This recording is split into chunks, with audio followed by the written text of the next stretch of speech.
Prosseguindo no estudo do Apocalipse, versículo por versículo, estamos estudando o capítulo 17. O capítulo 17 e o capítulo 18 são capítulos dedicados à Babilônia apocalíptica. Eu tenho comentado com vocês que o fato do Apocalipse dedicar 2 capítulos a essa instituição mostra como ela é importante para o dragão. Então, por isso, o Apocalipse dedica um tempo especial, né, para alertar a verdadeira igreja sobre essa instituição. Nós veremos mais à frente que chega ao ponto da igreja do Apocalipse colocar um alerta, né? Sai do meio dela, povo meu. Esse alerta parece que se cumpre durante a grande tribulação, ou seja, durante a grande tribulação, em algum momento, Israel, que é o povo de Deus, durante a grande tribulação, estará sendo enganado pela Babilônia apocalíptica. Ela vai ter uma participação, juntamente com o anticristo, na proposta de enganar Israel. E como eu tenho dito para vocês, o Papa ele é um grande candidato a falso profeta. Alguns acham que ele seria o anticristo, o homem que vai tentar assentar-se como líder religioso de Israel, assentar-se no templo de Deus, querendo parecer Deus. Não é impossível, né? Porém parece que ele seria o falso profeta. Então, esse capítulo nós estamos nos dedicando a esse tema. Como eu disse, que o Apocalipse alerta para o perigo que essa instituição representa, porque ela representa o engano, ela representa essa ação maligna para enganar a igreja. E quando a igreja estava sendo perseguida diretamente pelo Império Romano, a igreja tinha aquele prejuízo de sofrer fisicamente. Mas a partir do momento que ela começou a ser enganada pela Babilônia apocalíptica, muitas pessoas estão sendo levadas, muitas igrejas estão se associando à Igreja Católica e ao Papa. Isso já aconteceu com as igrejas reformadas e está acontecendo até com algumas igrejas evangélicas. Então, essa é a razão do Apocalipse dedicar tanto tempo a essa instituição. 2 capítulos, os capítulos 17 e 18, nós vamos estudar sobre essa instituição. E o capítulo 18, então, é o capítulo da celebração pela queda dela. Então, vejamos, o capítulo 17, versículo 7, o ponto 2, diz: a Babilônia apocalíptica e as igrejas reformadas.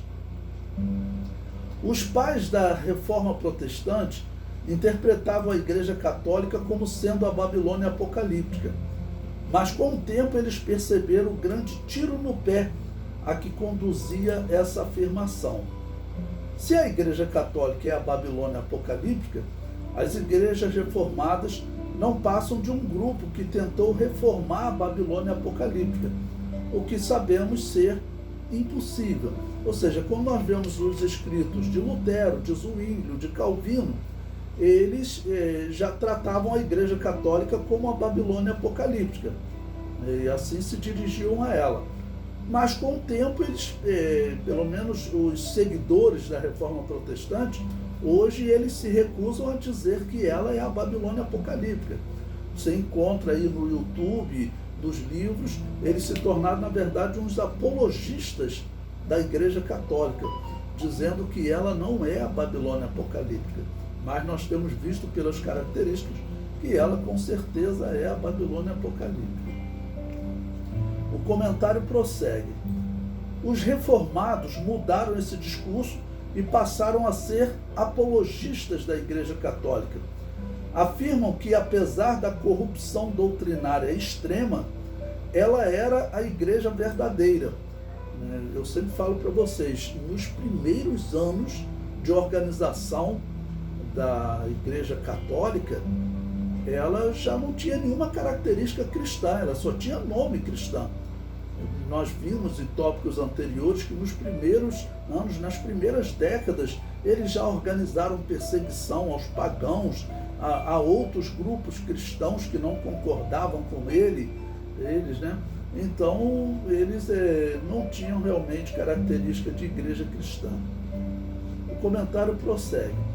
Apesar da corrupção doutrinária, política e social que durou de 312 a 1517, segundo os reformados, ela seria a verdadeira Igreja de Jesus. Em 2017, a Igreja Luterana, Anglicana, Metodista e Presbiteriana assinaram um acordo com a Babilônia Apocalíptica, onde a chamam de Igreja Mãe. Bom, você pode pesquisar na internet, né, acordo luterano com a Igreja Católica, e você verá que junto com os luteranos foram todas as igrejas reformadas, só ficou de fora a Igreja Batista Reformada, né? Então, todas essas igrejas, elas já fizeram um acordo, e nesse acordo foi dito claramente, vocês vão achar isso na internet, eles dizendo, a princípio, esse acordo não vai chegar ao povão, ele vai ficar na esfera da liderança. Por que isso? Porque o povo, eles vão acabar rejeitando essa ligação com a Igreja Católica. Mas, aos poucos, o projeto deles, nós sabemos que Jesus vai interferir nisso na sua volta, né? Mas o projeto deles era que todas as igrejas voltassem a ser católicas. E isso, como eu escrevi até no artigo que eu escrevi para a CPAD, isso é um grande tiro no pé. As igrejas que estão se ligando à Igreja Católica deixam de ser igreja cristã, passarão a ser filhas da Babilônia Apocalíptica. O comentário prossegue. As igrejas reformadas seguiram o mesmo padrão católico, unindo-se ao Estado, inclusive para perseguir outras crenças. Ou seja, as igrejas reformadas, como nós vemos a história de Lutero, de Zwinglio, de Calvino, que foram os principais reformadores, todos eles iniciaram uma instituição político-religiosa, como aconteceu com Constantino. Não existe diferença. Tanto que nós temos o exemplo de Zwinglio, que ele morreu numa guerra contra católicos, ou seja, eram grupos políticos que estavam em guerra, grupos políticos religiosos, né, herdando toda aquela religião pagã e principalmente a prática de Agostinho de Hipona, defender que a igreja podia matar para implantar o reino de Deus. Então, Zwinglio morreu em meio a uma guerra, ele foi morto numa guerra, lutando. Bom, eu cito aí um artigo publicado na Universidade Mackenzie, que é uma universidade reformada. Então, em alguns casos, eu gosto de citar sites católicos e, em alguns casos, também sites reformados, para não dizerem que é uma invenção nossa, dos evangélicos. Então, o título desse artigo é Igreja e Estado, uma visão panorâmica. Está o link completo aí do artigo para vocês poderem ler ele completo lá no site da Mackenzie. O artigo diz: muitas pessoas de hoje, ao aceitarem com naturalidade que a religião é uma questão individual, que não diz respeito ao governo e aos governantes, não imaginam o quanto este conceito é recente na longa história da humanidade. Então, primeiramente, dizer o seguinte, esse conceito dele está errado. Mais abaixo, ele vai declarar, vamos dizer, contraditório ao que ele está falando agora. Porque mais abaixo ele vai citar os grupos anabatistas, que eles não eram ligados ao Estado. Eles sempre defenderam que a igreja tem que estar separada do Estado. Isso é o que a igreja a que eu pertenço, a Assembleia de Deus, sempre defendeu e agora está mudando. Então, o que ele coloca aqui é que a igreja, ela participa da política naturalmente. Isso não é verdade. A Igreja Católica e as igrejas reformadas, ele vai defender que elas participavam, mas que as igrejas anabatistas, ou seja, as igrejas que não batizavam recém-nascidos, essas igrejas defendiam que deveriam estar 100% separadas do Estado. O artigo prossegue. Na Roma Imperial, o imperador era também o Pontífice Máximos, ou sumo sacerdote da religião do Estado.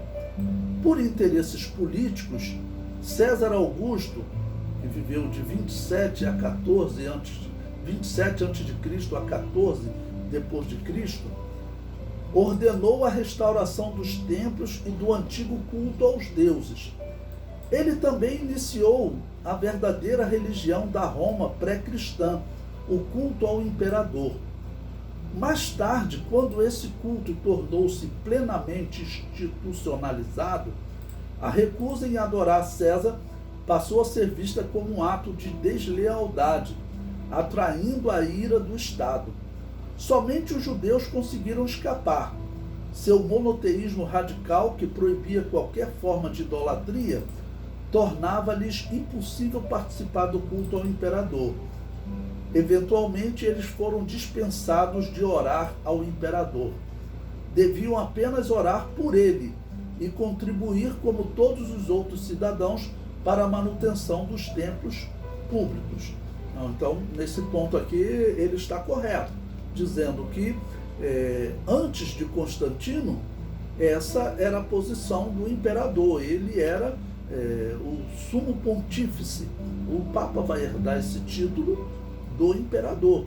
Hoje o Papa se diz o sumo pontífice, né? Ele pegou isso da religião pagã dos romanos. Isso não existe dúvida na história.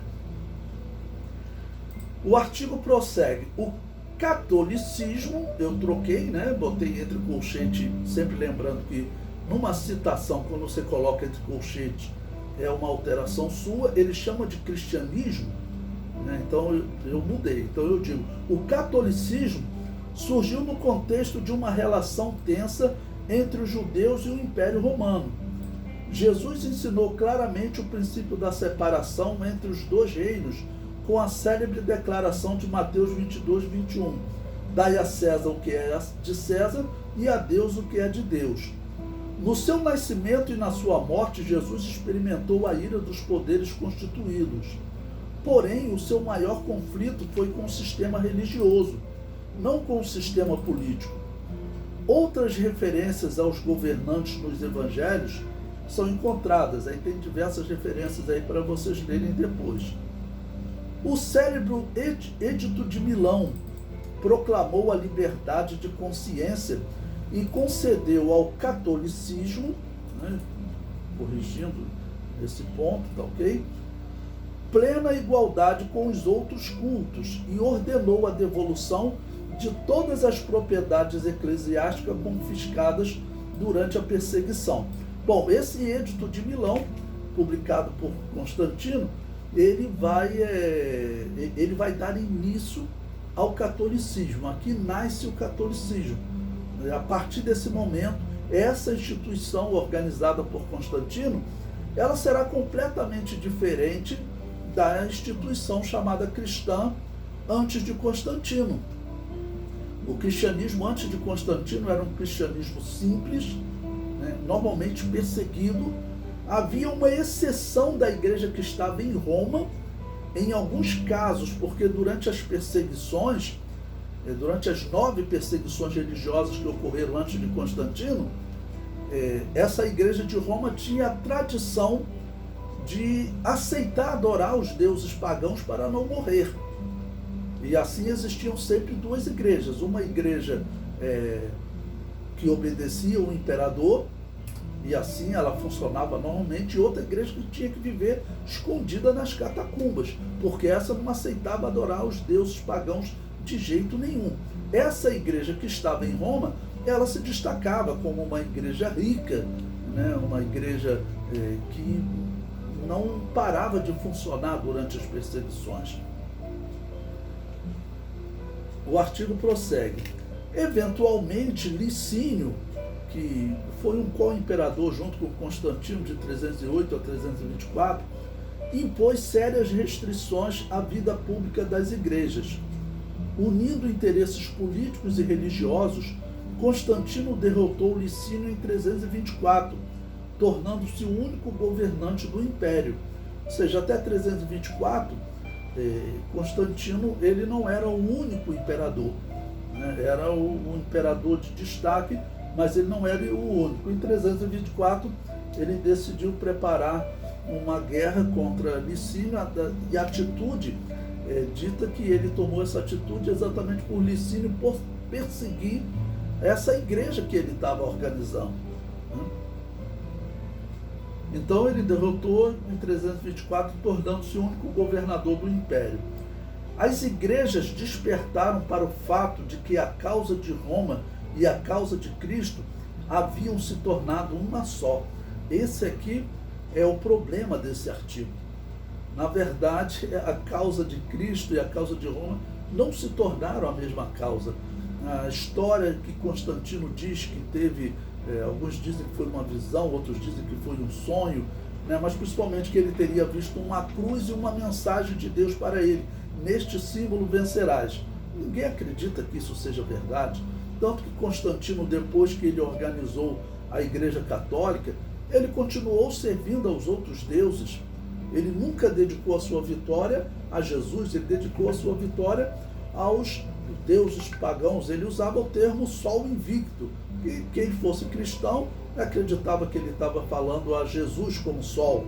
Quem era seguidor de Júpiter estava falando de Júpiter como sol. Quem era seguidor de Odin, como os pagãos eram, os bárbaros, acreditava que estava dedicando a Odin. Na verdade, o que ele fez foi uma maneira de acabar com o conflito religioso no Império. Só que não vai acabar, por quê? Ele vai organizar uma igreja com os bispos que durante a perseguição aceitaram adorar aos deuses pagãos, esses, né, que continuavam funcionando normalmente em Roma como igreja pagã. Constantino vai usar esses bispos para fundar a sua igreja. Os bispos que tinham fugido, esses bispos não vão ter lugar nas decisões com Constantino. O artigo prossegue. Em 380, Teodósio, que reinou de 379 a 395, e seu colega Graciano promulgaram um edito decretando que todos os povos do império deviam praticar a religião que é seguida pelo pontífice Dámaso de Roma e por Pedro, bispo de Alexandria, a saber, o cristianismo ortodoxo, que confessava a única divindade do Pai, do Filho e do Espírito Santo. Bom, comentar com vocês esse ponto aqui. Então vocês vejam, esse Papa Dámaso, vamos lembrar como ele foi eleito. Esse Papa, ele foi eleito através de uma guerrilha que se formou em Roma entre ele e o seu adversário, porque ser o líder religioso de um império sempre foi muito lucrativo. E nesse período, ou seja, cerca de 60 anos depois de Constantino, já era extremamente lucrativo ser Papa, porque os imperadores davam muitos presentes para eles intercederem pelos imperadores, para eles vencerem as guerras. Isso acontecia no Egito, isso acontecia entre todos os povos, né? Os sacerdotes, eles sempre ganhavam muito presentes e eram muito ricos.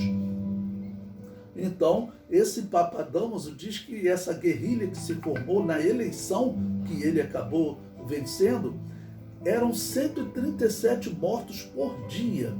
Eu sempre digo que é de dar inveja a essa guerrilha que tem aqui no Rio de Janeiro, entre milicianos e traficantes, né, que eles reclamam aí que teve meses que teve 10 mortos em um mês nessa guerrilha. Agora pense na guerrilha para eleger o Papa, 137 mortos por dia. E quando esse Papa Dámaso é eleito, ele estando no poder, ele estabelece uma perseguição aos pagãos e às outras igrejas que não aceitavam a doutrina que eles seguiam em Roma, que já era uma doutrina pagã. Em 380, eles já usavam o incenso de Júpiter na igreja, eles já acreditavam na purificação da alma após a morte, que é a doutrina do purgatório, né? E já defendiam o direito da igreja a perseguir. Cerca de 30 anos depois, Agostinho de Hipona vai concordar com ele, dizendo que a igreja pode matar para implantar o reino de Deus. Então, essa era a igreja em 380 com Dámaso, né? E depois em 410 com Constantino, ela já era a Babilônia apocalíptica. mas os reformados querem dizer que ela se desviou próximo dos dias de Lutero. Não. 400 anos antes de Lutero, 300 anos de Lutero, eles estavam organizando as cruzadas. E enquanto as cruzadas estavam sendo feitas lá na Terra Santa, na Europa, eles organizaram perseguições aos judeus. Tem história de um rabino que ele teve os dedos das mãos e dos pés cortados pelo padre. Qual a razão? Por ele não aceitar Jesus como Salvador. São coisas assim inacreditáveis. Então não tem como essa instituição ser a igreja de Jesus. A igreja que Jesus prometeu que seria a luz do mundo, coluna e firmeza da verdade, não se aplica a essa instituição desde o primeiro dia que Constantino a organizou. O artigo prossegue. Este decreto, que marcou o triunfo do partido niceno sobre o arianismo, também marcou um novo momento na história da relação das igrejas com o Estado romano. Claramente o cristianismo, na verdade o catolicismo, era agora a religião oficial do império e todas as outras foram proibidas, inclusive as formas variantes do próprio cristianismo. Então o próprio arianismo, que vamos considerar era uma heresia, o que eles pregavam, mas não faz sentido você ser perseguido. E diz que o catolicismo, ele perseguia o arianismo. E o arianismo também na região onde ele dominava, ele dominou muito na região dos bárbaros, na Gália, na Espanha, e lá eles perseguiam os católicos também. E tanto católicos quanto arianos, eles perseguiam as igrejas anabatistas, que não aceitavam o batismo de recém-nascido. Então, esse edito e esse momento da Igreja Católica é um momento em que não existe outra interpretação. Não era a Igreja de Jesus. O artigo prossegue. O Papa Gelásio I afirmou pela primeira vez a doutrina das duas espadas, 494 da era cristã. Escrevendo ao imperador bizantino Anastácio, ele diz: existem dois poderes pelos quais este mundo é principalmente governado: a autoridade sagrada dos papas e o poder real. Destes, o poder sacerdotal é muito mais importante, porque tem de prestar contas acerca dos próprios reis humanos diante do tribunal divino. Tu sabes que a ti compete em matérias concernentes à recepção e reverente administração dos sacramentos ser obediente à autoridade eclesiástica, ao invés de controlá-la. Ou seja, ele já está dizendo o seguinte: eu sou uma autoridade superior a você. E a partir disso, o Papa ele vai começar a pressionar os reis, usando esse suposto poder, de tirar a alma do rei do purgatório e fazer com que a alma do rei fosse para o paraíso. O rei morreu. Se o Papa, se o sacerdote, o bispo, não fizer uma intercessão, a alma dele vai ficar no purgatório e vai queimar o resto da vida, e de lá vai para o inferno em definitivo. Ele vai usar isso para fazer com que os reis se submetessem a ele. O comentário prossegue. O Papa está dizendo ao rei: a tua alma está nas minhas mãos. Essa será a manipulação mais utilizada pela Babilônia apocalíptica sobre os reis da terra. Ela afirma: o local onde a tua alma passará a eternidade está nas minhas mãos. Ou seja, era a responsabilidade dele, do Papa, do padre, da autoridade religiosa católica, dizer onde essa alma iria passar a eternidade. Isso é o que era pregado pela Babilônia apocalíptica, no Egito, na Síria, na Babilônia, na Pérsia, entre os gregos. Todos eles seguiam a religião fundada por Nimrod e Semíramis, ou seja, o Papa está fazendo o mesmo que os líderes religiosos faziam nas outras religiões. No Egito, então, é sabido que o faraó ele acreditava que todo o processo para que o faraó se tornasse divino e tivesse uma boa vida no além dependia dos sacerdotes. Por isso, os sacerdotes eles recebiam um presente do faraó a todo momento. Os faraós tinham respeito pelos sacerdotes e consideravam os sacerdotes intocáveis. Tem alguns momentos na história que os faraós se revoltaram porque eles perceberam que o poder do sacerdote também não era o que eles diziam, né? E isso aconteceu logo depois que ocorreu o êxodo. 2 faraós desacreditaram no poder dos deuses, porque eles perderam a batalha para Iavé. O nome de um desses faraós era Akenaton, um homem que mandou até destruir a estátua dos deuses, porque não aceitou que eles perdessem para o Deus de Israel. Okay? Bom, o artigo prossegue, voltando ao artigo lá da Faculdade Mackenzie. O estopim da reforma foi um acontecimento que demonstrou até que ponto a cumplicidade entre a Igreja e o Estado era danosa para a vida moral e espiritual da cristandade.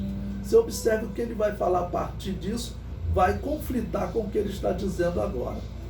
A maior parte dos estados luteranos desenvolveram um sistema territorial erastiano, no qual os príncipes superintendiam questões eclesiásticas.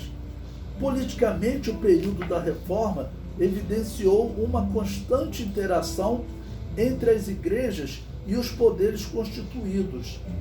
Na Alemanha, Lutero só teve êxito em sua empreitada graças às ações decididas do príncipe eleitor da Saxônia, Frederico, o Sábio, que o protegeu das investidas do imperador Carlos V, o chefe do Sacro Império Romano, que, por ordem do Papa, estava perseguindo Lutero.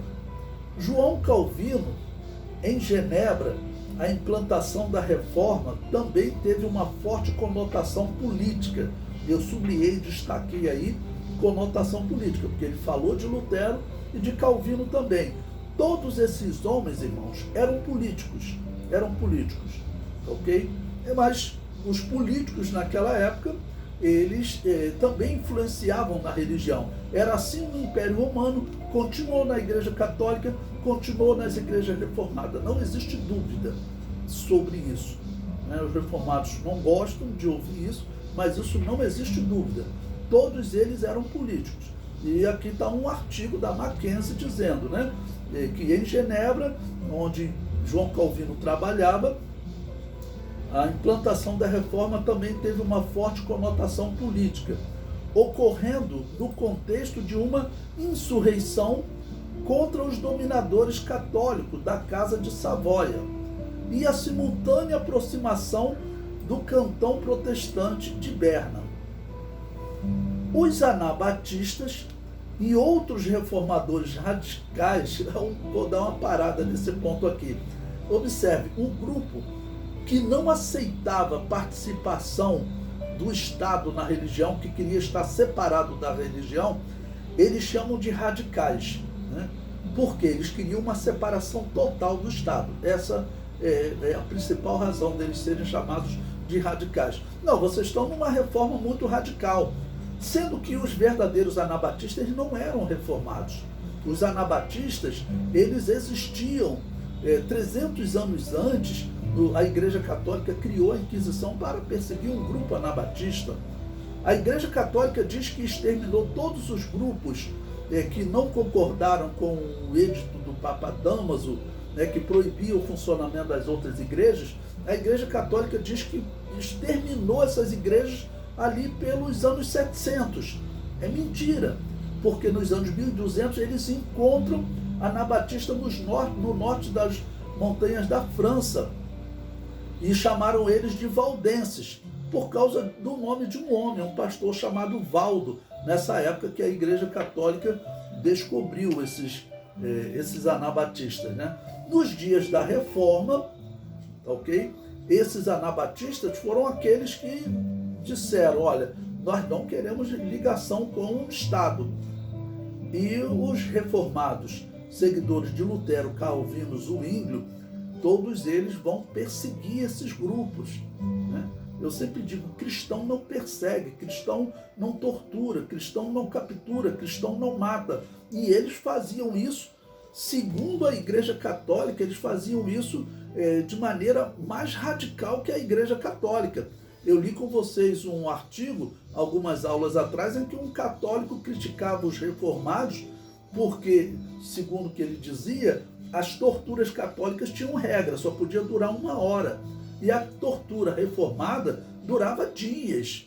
E isso é verdade, né? Conhecemos na história cristãos anabatistas que foram torturados durante 1 semana pelos reformados. Foi o caso do pastor Baltazar Rubem Maia. Pesquise na internet, você vai encontrar a história dele. Os reformados torturaram ele por 1 semana. E depois ele foi solto porque, infelizmente, acabou negando e se comprometendo a não pregar mais contra o batismo de recém-nascidos.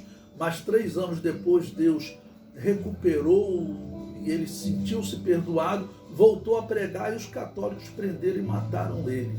Então eram assim, que tanto católico quanto reformado tratavam os cristãos. Pois bem, o artigo prossegue.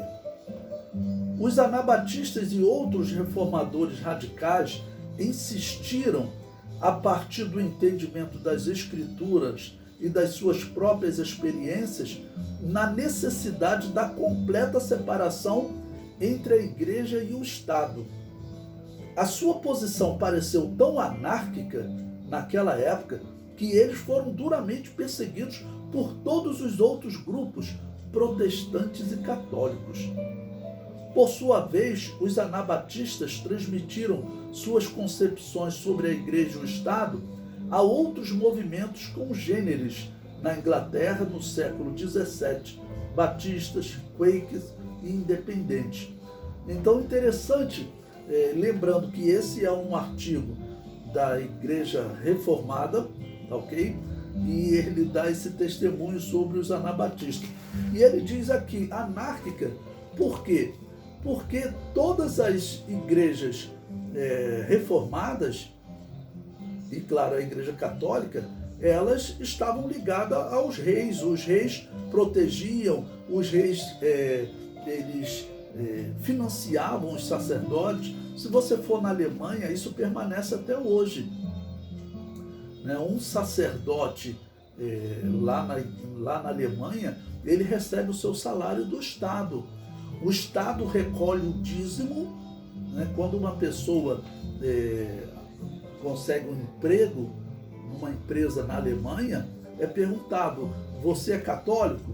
Você pertence a qual religião? Se é católico, me dá aqui o CNPJ da sua paróquia. Então o Estado recolhe o dízimo e repassa para a paróquia. Se é luterano, repassa para a igreja luterana. Se é de outra denominação, repassa para aquela igreja. Se é ateu, o dízimo fica no Estado. Então, esse sistema, ele mantém o sistema da Igreja Católica e de Lutero, no período da Reforma. Eu citei para vocês algumas aulas atrás de um movimento que surgiu na Europa, um grupo de homens que inventaram uma religião só para ter o seu dízimo recolhido, né, por eles, pelo Estado, e depois ser dirigido a uma conta dessa instituição, dessa religião que eles inventaram, só para eles recuperarem o dízimo deles. E diz que essa religião está crescendo enquanto os católicos e os reformados estão desaparecendo. Eu mostrei para vocês em aulas anteriores como os templos reformados e católicos estão sendo vendidos na Europa. Por quê? Porque é uma religião morta. Essa religião ligada ao Estado é uma religião morta. A Igreja Católica é um paganismo disfarçado de cristianismo. E as igrejas reformadas seguiram o mesmo padrão, inclusive seguindo o erro gravíssimo da Igreja Católica de alterar a doutrina da salvação. Porque se você mexe em qualquer outra doutrina, isso é um problema, né? Mas mexeu na doutrina da salvação se torna seita. E a Igreja Católica alterou a doutrina da salvação em meio a todo aquele paganismo. 30 anos depois do Papa Damaso, Agostinho de Hipona mudou a doutrina da salvação. Agostinho de Hipona era um bispo pagão. Ele pertencia a uma igreja pagã, isso não existe dúvida. É só ver as doutrinas que ele seguia. A pior delas é a doutrina da guerra justa, dizendo que a Igreja Católica podia matar, e outras, né? Então ele alterou a doutrina da salvação, dizendo que a igreja ela não era salva pelo livre-arbítrio, mas pelo determinismo de Deus. O determinismo, no caso dos deuses, era pregado em todos os povos pagãos. De onde que Agostinho tirou essa crença dos povos pagãos e alterou a doutrina da salvação? Uma questão seríssima. As igrejas reformadas seguiram esse mesmo padrão, seguiram essa alteração na doutrina da salvação. Eles querem convencer aí as pessoas que a igreja cristã, durante o tempo que foi perseguida pelo Império Romano, ela sempre defendeu o livre-arbítrio, mas isso era uma heresia, ou seja, a igreja fiel pregava uma heresia por 350 anos. E a igreja romana pagã alterou, corrigiu a verdadeira doutrina, segundo eles, né, que seria a doutrina da predestinação, ou a doutrina do determinismo dos deuses. Ok? Bom, o artigo prossegue. Mais do que quaisquer outros grupos religiosos dos séculos 17 e 18, os de convicção batista patrocinaram o conceito de que a consequência lógica da doutrina da liberdade religiosa era o princípio da separação entre a igreja e o Estado. Bom, a igreja batista, ela é a igreja mais próxima daquela igreja anabatista que a igreja católica perseguia e depois os reformados também. Porque, segundo a história, em 1609 da era cristã, um grupo reformado abandonou a igreja reformada anglicana e eles foram para a Holanda, onde encontraram os anabatistas e lá foram batizados pelos anabatistas. Uma parte ficou lá com os anabatistas e uma outra parte voltou para a Inglaterra, e essa parte que voltou para a Inglaterra se dividiu em duas, formando uma igreja batista geral e outra igreja batista reformada. Então, essa igreja batista geral, ela teve a influência dos anabatistas que viviam escondidos na Holanda, que era o país que menos perseguia os anabatistas. Tá ok? Vou contar aqui para vocês, o missionário Lourenço Olson, ele contava para nós que essa igreja que vivia escondida na Holanda, ela era pentecostal. E esse grupo que ficou na Holanda foi o grupo que recebeu a promessa e ficou vivendo com os pentecostais. E o grupo que voltou para a Inglaterra, que fundou a Igreja Batista, foi o grupo que não recebeu a promessa, não recebeu o batismo do Espírito Santo e acabou por fundar a Igreja Batista, né? Mas até hoje eu não consegui um documento que falasse dessa igreja, porque era uma igreja que vivia escondida, porque nesse período ainda era crime rejeitar o batismo infantil, o batismo de recém-nascido. Vamos lembrar que cerca de 40 anos depois que esse grupo conheceu os anabatistas na Holanda e voltou para a Inglaterra, esse grupo que é cristão, esse grupo batista cristão, eles que não são reformados, não estou falando da Igreja Batista Reformada, a Igreja Batista Geral. Entre eles surgiu aquele irmão chamado John Bunyan, que ele foi preso pela Igreja Reformada. Ele morreu na cadeia, porque ali eles deixavam, não alimentava eles direito, e morreu por quê? Exatamente por ele pregar contra o batismo de recém-nascidos. Diz a história que os reformados, depois que ele estava uns 5 anos preso, chamaram ele, ofertando a ele, oferecendo que ele poderia ficar livre se ele pregasse a doutrina reformada. E diz a história que John Bunyan falou: eu prefiro ficar preso, morrer na cadeia, do que pregar essa heresia. E qual era a principal heresia? Era a heresia do batismo de recém-nascido e a doutrina da predestinação, que dizia que Deus havia predestinado até os anjos a pecarem e predestinava os homens a pecarem ou a serem fiéis a Deus. Ou seja, é uma doutrina, quem é esclarecido sabe que ela defende Satanás e culpa a Deus, porque se Deus predestinou os anjos a pecarem, Satanás, ele seria uma vítima da ordem de Deus, né? Então John Bunyan não aceitou pregar isso, assim como todo cristão verdadeiro não aceita pregar isso hoje em dia. O artigo prossegue. Na Suíça, a reforma de Zwinglio dependeu do apoio do Conselho Municipal de Zurique.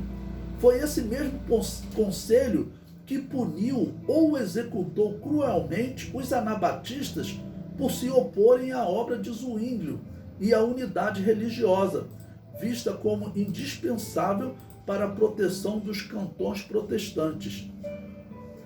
O próprio reformador morreu numa batalha contra os cantões católicos, a chamada Segunda Batalha de Kappel. Bom, falar sobre essa questão aqui de Zwinglio, né, e esse conselho perseguiu os anabatistas, né, com o apoio de Zwinglio. E Zwinglio, ele não matava os anabatistas assim, de uma maneira comum, por exemplo, vamos pegar logo a espada e cortar o pescoço. Não, eles amarravam pés e mãos e jogavam eles no rio para eles morrerem afogados. Diziam que fariam isso porque, como eles falavam contra o batismo de recém-nascidos, eles então iriam morrer sendo batizados, né, por esses reformados. É uma coisa assim que não tem como esse Zwinglio ser cristão. Um cristão não faz isso de jeito nenhum. E aqui surge sempre aquela questão.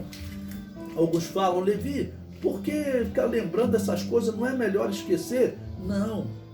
A questão é que esse grupo alterou a doutrina da salvação. Então nós temos que mostrar que eles não eram cristãos. Temos que mostrar que as atitudes deles eram de grupos políticos. Só isso. E isso é um alerta também para os nossos dias, porque a igreja está se tornando política. Está se envolvendo muito com política aqui no Brasil. Aí vem um comentário meu. Um exemplo da manipulação que a Babilônia apocalíptica fazia com os reis, deixando claro que ela estava assentada sobre as nações, foi a história do padre John Hus. Nos dias de Hus, o Papa João XXIII, que era um dos 3 papas correntes e se instalara na cidade de Pisa, estava em guerra contra Ladislau I, rei de Nápoles. Como havia necessidade de recursos para financiar a guerra do Papa, foi decretada uma nova campanha de venda de indulgências. Lembrando que são indulgências, né? Você compra um direito a pecar futuramente, né? E uma maneira de você se livrar ou livrar um parente seu que está lá no purgatório, que já morreu. Então a indulgência era isso, era a venda do perdão. Para justificar essa guerra, João 23 anunciou aquela guerra como uma cruzada, ou seja, como uma guerra santa. Hus condenou aquela campanha e a venda de indulgências. A posição de Hus foi seguida pelo povo, que protestava em passeatas. O Papa reagiu ao apoio que os tchecos davam a Hus e ordenou uma interdição sobre a cidade de Praga. Nenhum cidadão pode receber a comunhão ou ser enterrado no terreno da igreja enquanto Hus continuar o seu ministério. Ou seja, esse aqui é um exemplo tremendo de manipulação, porque eles diziam, olha, vocês não vão receber a unção do padre, tá ok? Que eles chamavam de extrema unção, para que aquele morto, ele saísse, a sua alma saísse do purgatório e fosse para o paraíso. Então isso é uma manipulação tremenda. Usava isso para que os reis ficassem sob controle deles. O comentário prossegue. Com a perseguição que sofria da Igreja Católica e para poupar a cidade, Hus refugiou-se no sul da Boêmia, onde produziu muitas obras. Nesse período, Sigismundo, o rei da Boêmia, prometeu um salvo-conduto a Rus, se este comparecesse ao concílio da cidade de Constança, para ele se defender, né? Olha, eu te garanto, eu te dou um salvo-conduto, você não será preso pela Igreja Católica. Ao chegar ao concílio, Rus perdeu o direito ao salvo-conduto do rei da Boêmia. O Papa ameaçou excomungar o rei se ele protegesse Rus, e Sigismundo, diante da ameaça de ter a sua alma no purgatório, retirou o salvo-conduto. Rus foi julgado sem direito de defesa e acabou condenado a ser queimado na fogueira. Então, esses exemplos nós vemos como que a Igreja Católica, infelizmente as igrejas reformadas, elas seguiram o padrão das religiões pagãs. Não dá para chamar esses grupos de cristãos, porque isso é um grande tiro no pé do cristianismo. Quando eu vou conversar com historiadores, quando eu vou conversar com judeus, por exemplo, os judeus falam, mas você é protestante, Lutero ele mandou matar os judeus, então eu tenho que explicar para esse judeu que eu não sou protestante, que além da Igreja Católica sempre existiu uma outra igreja que sobreviveu à perseguição da Igreja Católica e que essa igreja também foi perseguida por Lutero, Calvino, Zwinglio.